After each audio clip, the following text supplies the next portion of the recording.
It is therefore against the teachings of Islam to call upon any dead relative, any deceased saintly people, any angels, or any holy prophets that have deceased from the centuries gone by, because by doing so, we are giving these created beings the attributes which only belong to Allah Almighty.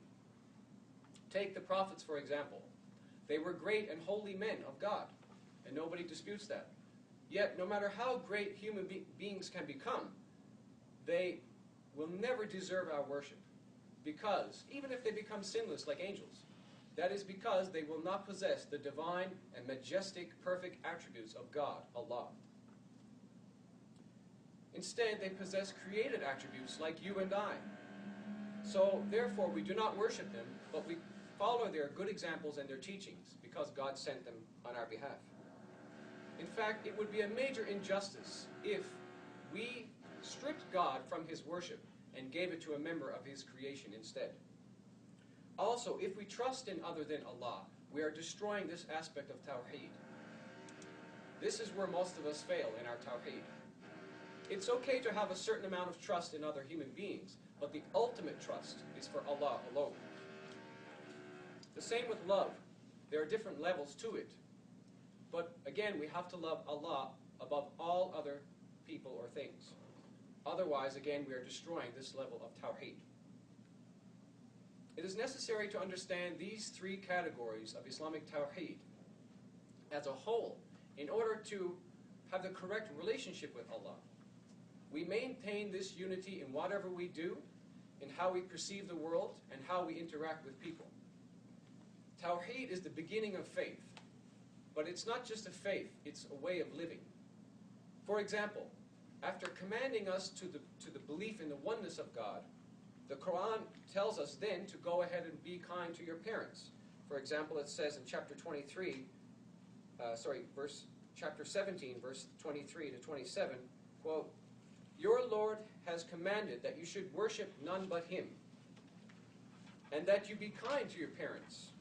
If either or both of them reach old age with you, say no word that shows impatience with them, and do not be harsh with them, but speak to them respectfully and lower your wing in humility towards them in kindness, and say, Lord, have mercy on them, just as they cared for me when I was little. Your Lord knows best what is in your heart. If you are good, He is most forgiving to those who return to Him. Give relatives their due, and the needy, and the travelers. Do not squander your wealth wastefully.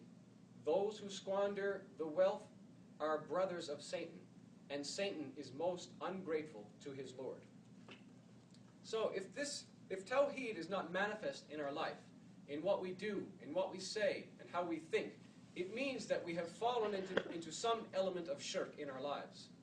It means that we are worshipping or believing in other gods besides Allah. We may not think of them as other gods, but that's what they are. We affirm and recognize God's oneness, and our will and intent is to obey and worship Him alone, and leave everything else that is worshipped besides God or along with God. Actually, the entire Quran is about Tawheed, its consequences and the reward for it, and shirk, and those who commit it and will be punished for it. God honors those who believe in Tawheed in this life and in the next life as a reward for the faith, the perfect belief in Him and His oneness. Those who reject Tawheed and instead associate partners with God will receive just punishment in this life or in the next life or both for abandoning the pure faith. However, Allah is loving, kind, and merciful, and He forgives all sins.